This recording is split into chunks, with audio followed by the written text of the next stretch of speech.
It's 6:00 p.m., Sunday, February 16th, 2026. The market isn't supposed to move like this. Not on a Sunday. Not after what they told you on Friday. Silver just gapped up 53 cents in 11 minutes. While you were sleeping, someone else was buying. Bloomberg said it was over. Reuters called the top. CNBC told you to take profits and walk away. But right now, at this very second, the smart money is doing the exact opposite. This isn't a rally. This is a warning. And if you don't understand what just happened in the last 15 minutes, you're about to watch your purchasing power evaporate in real time. Welcome to Financial Crisis Explained, where we decode the signals the institutions don't want you to see. Now, I need something from you. If you've lived long enough to see markets lie to you more than once, if you remember when a dollar actually meant something, if you understand that the game changed somewhere between 2008 and today, then do me a favor. Hit that subscribe button. Not because I asked nicely, but because what's coming next, you'll want to know before your neighbor does. And before we continue, drop a comment below.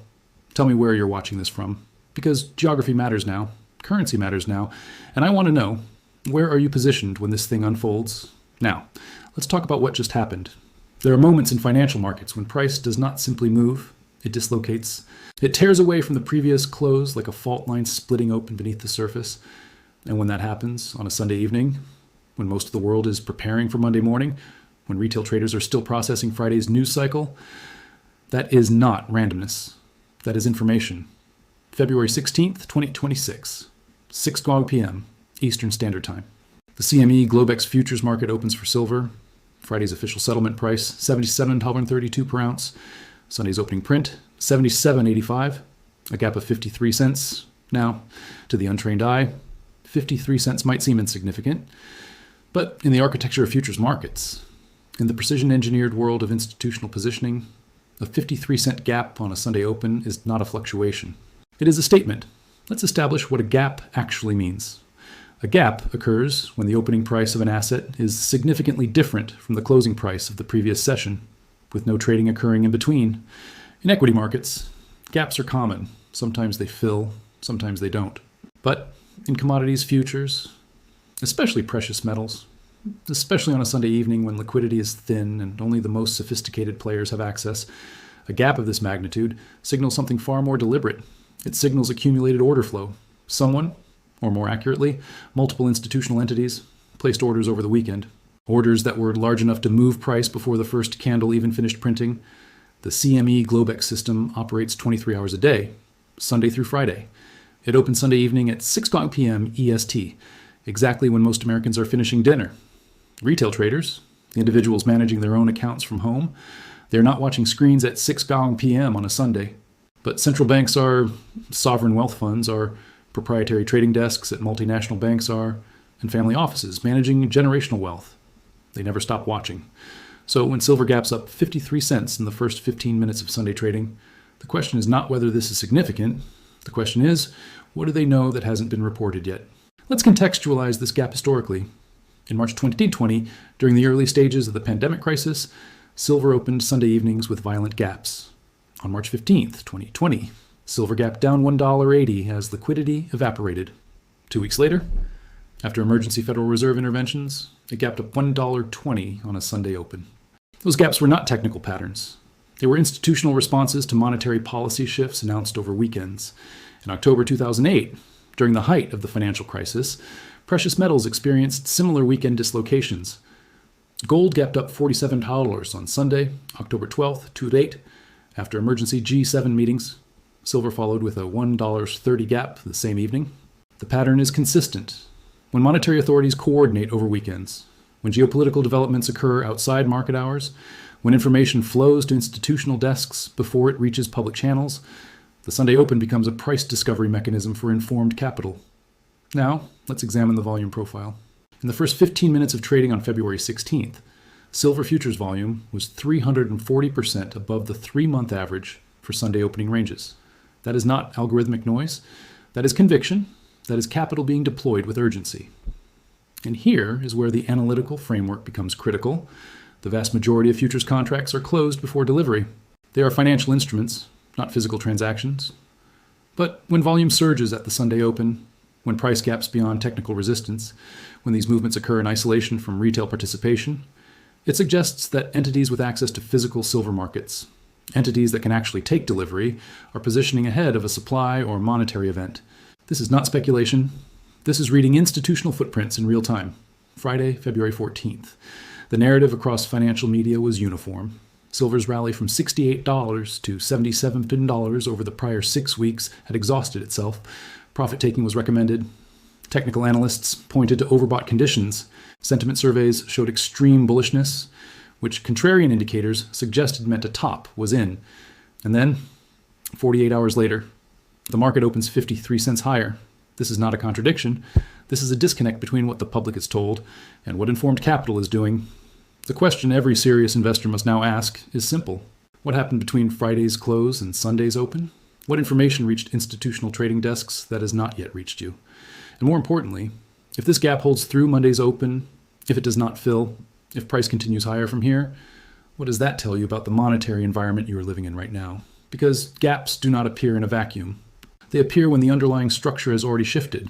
And by the time you see the gap, the informed money has already moved.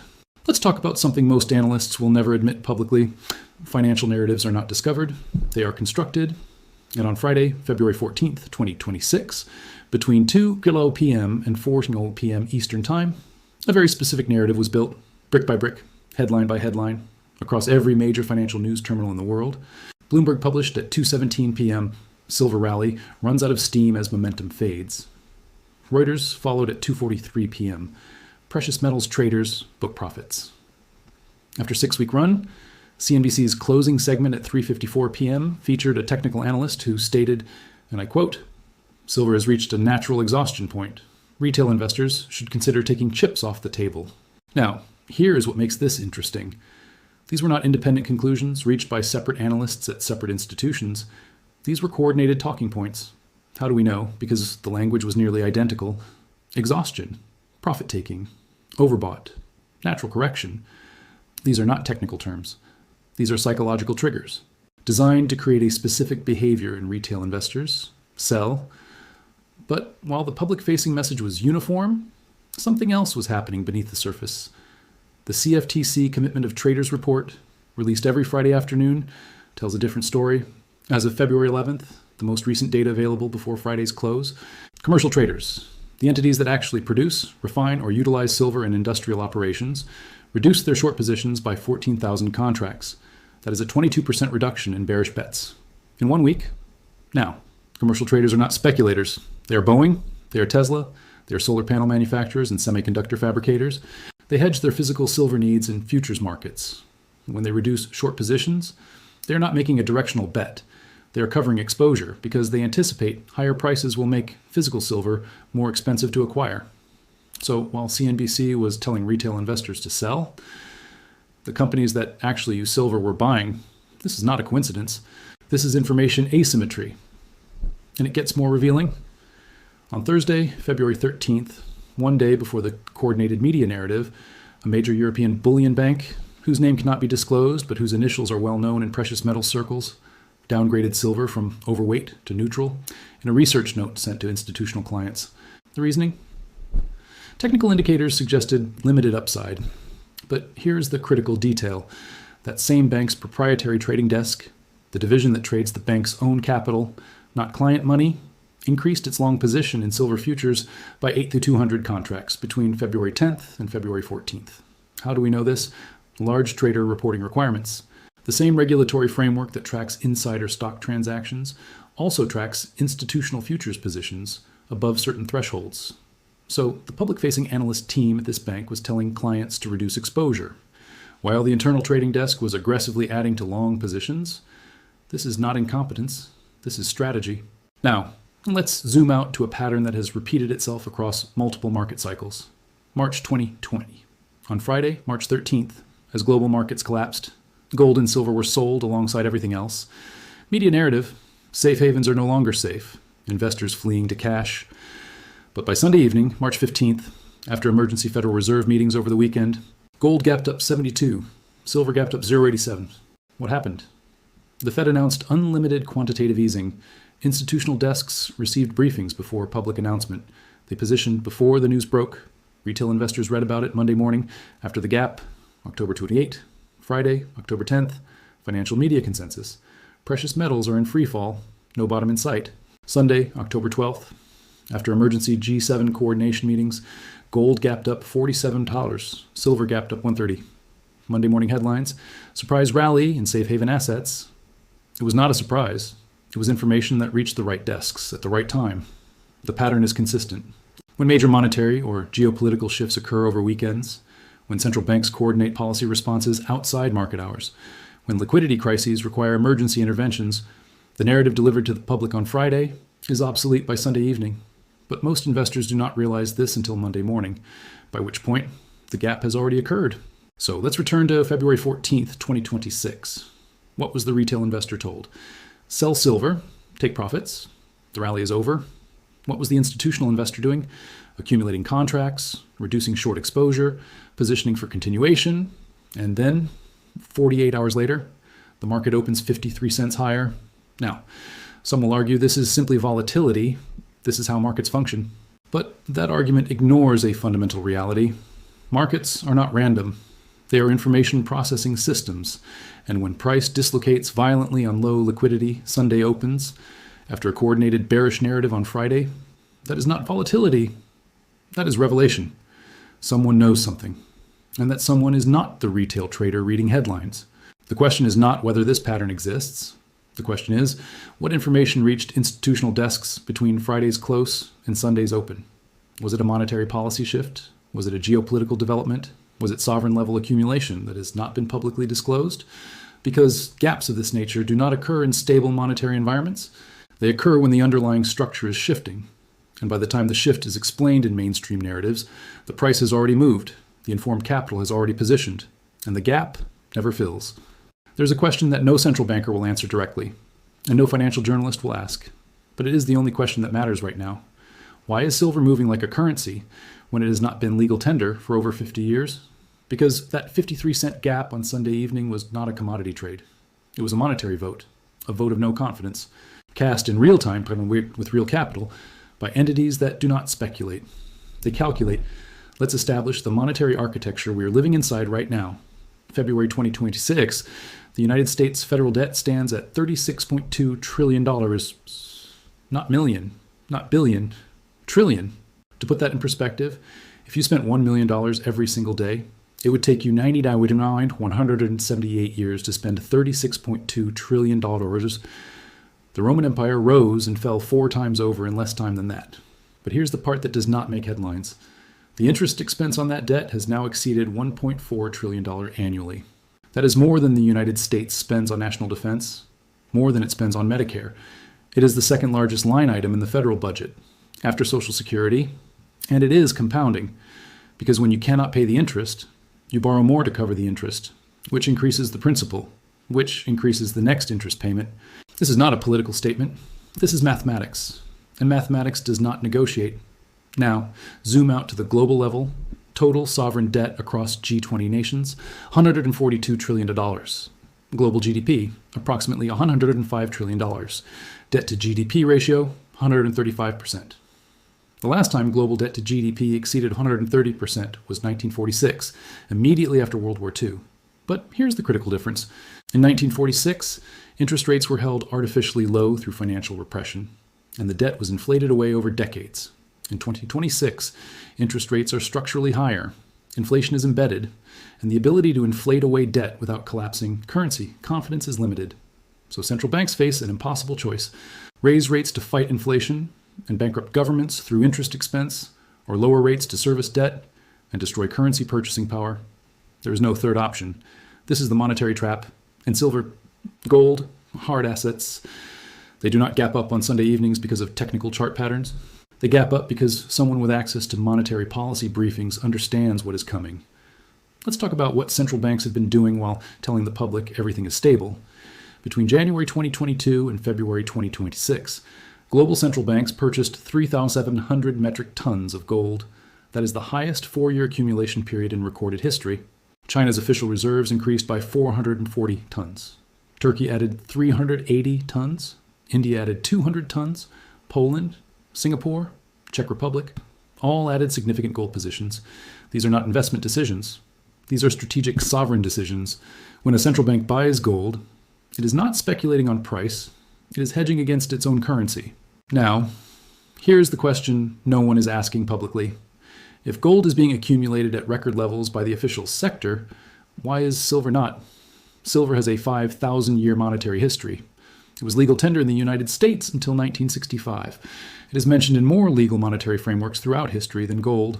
And yet, official sector silver purchases are not reported at the same scale. Why? One possibility: silver is not being purchased through traditional central bank reserve channels. It is being acquired through strategic national stockpiles, through industrial reserve programs, through off-balance sheet sovereign wealth fund allocations. Because if central banks openly accumulated silver the way they are accumulating gold, the signal would be too obvious. It would tell the market that monetary authorities are preparing for a currency regime that requires hard asset backing. And that signal would trigger the very crisis they are trying to manage. So the accumulation happens quietly, through industrial demand that is never quite satisfied, through inventory drawdowns that are never quite replenished, through futures market positioning that gaps higher on Sunday evenings when no one is watching. Let's examine the supply side. Global silver mine production, approximately 830 million ounces annually. Global silver demand, approximately 1.2 billion ounces annually. That is a structural deficit of 370 million ounces per year.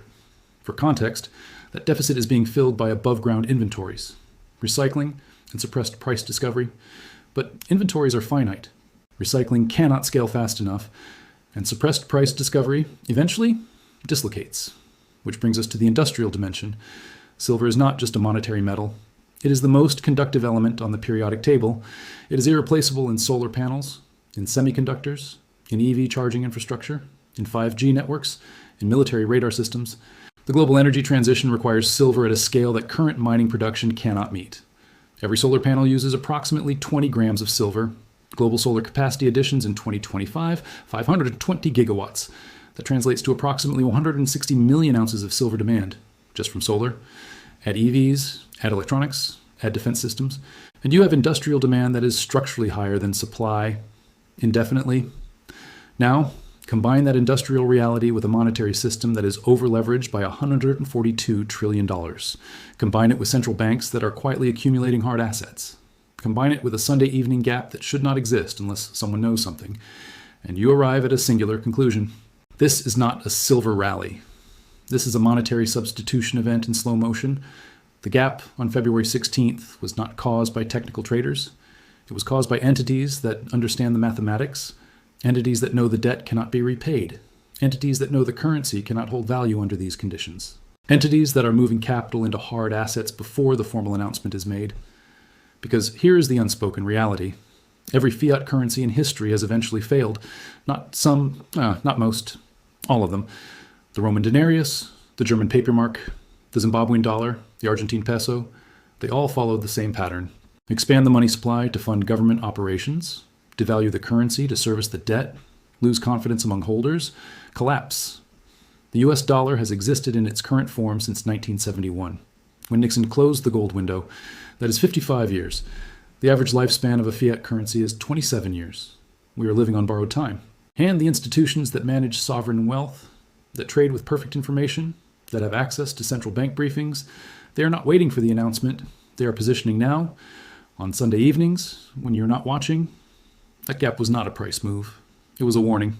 History does not repeat, but it rhymes with such precision that ignoring the pattern is not skepticism, it is negligence. And right now, in February 2026, we are watching a rhyme that has played out twice before in modern monetary history, 1979 to 1980 and 2020 to 2021. Both times, the setup was identical: currency instability, fiscal expansion beyond sustainable levels, and a Sunday gap that caught everyone off guard. Let's start with 1979. January 1979, silver was trading at $6.08 per ounce. The United States was trapped in stagflation, inflation running above 13%, interest rates climbing but unable to contain price increases. The dollar was losing confidence internationally. OPEC nations were questioning whether to continue pricing oil in dollars, and Paul Volcker had not yet been appointed Fed chairman to break inflation with 20% interest rates. Throughout 1979, silver moved quietly higher. $8 by March, $11 by June, $16 by September. Media coverage was minimal. Most analysts dismissed it as speculative froth. But then, on a Sunday evening in late September 1979, silver gapped from 1640 to 1780, a 140 move overnight. By January 1980, silver reached $50 per ounce, a 722% increase in 18 months. Now, the common narrative is that the Hunt brothers cornered the market, that this was manipulation, an anomaly, something that could never happen again. But that narrative is incomplete. The Hunt brothers did not create the monetary conditions. They recognized them. They understood that when a currency loses 13% of its purchasing power annually, when fiscal deficits explode, when confidence erodes, hard assets do not rise linearly, they dislocate. The Hunt brothers simply positioned ahead of the dislocation. And when it came, they were already there. Fast forward to 2020, March 12th, 2020, silver closed at $14.32. The pandemic had just been declared. Global markets were in free fall. Liquidity was evaporating. On Sunday, March 15th, the Federal Reserve announced emergency measures, zero interest rates, unlimited quantitative easing, direct lending facilities. Silver gapped up 0.87 that Sunday evening.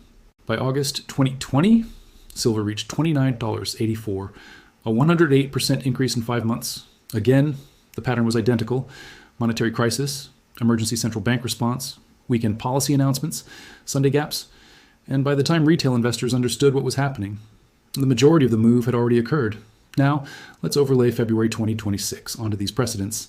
We have fiscal deficits that make 1979 look disciplined. We have debt-to-GDP ratios that exceed post-World War II levels.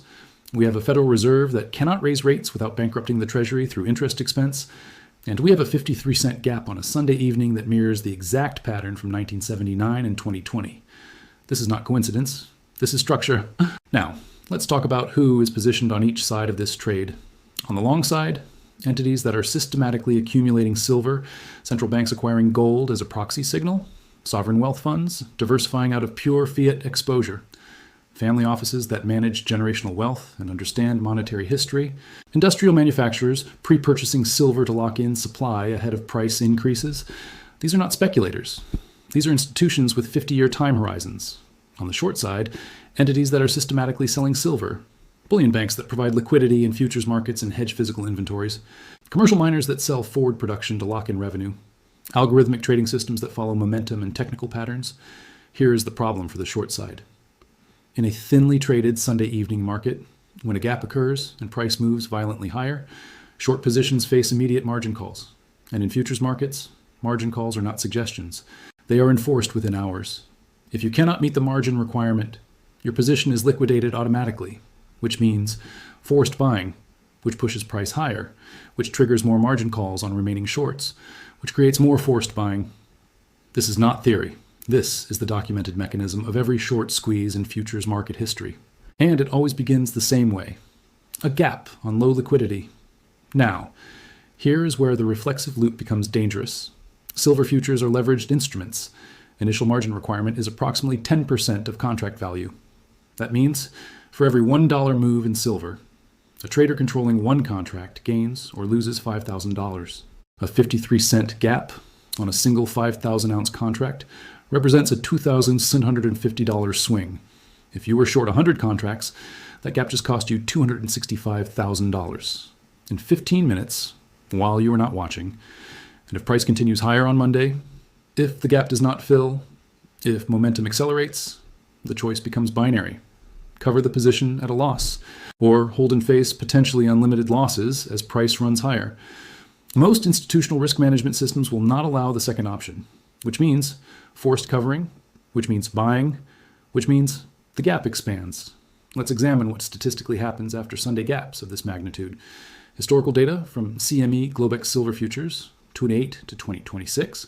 When silver gaps up more than 50 cents on a Sunday open, and volume in the first 15 minutes exceeds 300% of the 3-month average, the gap fills completely within 48 hours, only 18% of the time. It partially fills, but holds above the previous close 41% of the time. And it expands, price continuing higher without retesting the gap, 41% of the time. That means 82% of the time, the gap either holds or expands. This is not prediction. This is documented probability. And it tells you something critical. Gaps of this nature are not noise. They are information being priced in real time. Now, Let's address the question that every rational investor must ask. What would need to happen for this gap to reverse? What would need to occur for silver to collapse back below $77.32 and invalidate this move? The answer is simple. Monetary conditions would need to stabilize, confidence in fiat currency would need to be restored, debt to GDP ratios would need to decline, central banks would need to credibly demonstrate they can control inflation without collapsing growth. Fiscal deficits would need to shrink. Do you see any of those conditions manifesting right now? Neither do the institutions that gapped silver higher on Sunday evening. And that is the signal. This is not a trade. This is a recognition that the monetary system is shifting. And the entities with the most information, the most capital, the longest time horizons, are voting with real money in real time. The gap was the vote. The size of the gap was the conviction. And the fact that it occurred on a Sunday evening, when retail investors were not watching, that tells you who is driving this. It is not speculation. It is not technical analysis. It is survival. Institutional survival in a monetary environment that no longer supports the illusions of stability. The question is not whether silver will continue higher. The question is, what does it mean when the smart money gaps silver up on a Sunday after telling the public to sell on Friday? It means they know something you do not. And by the time you find out what it is, the gap will already be behind you.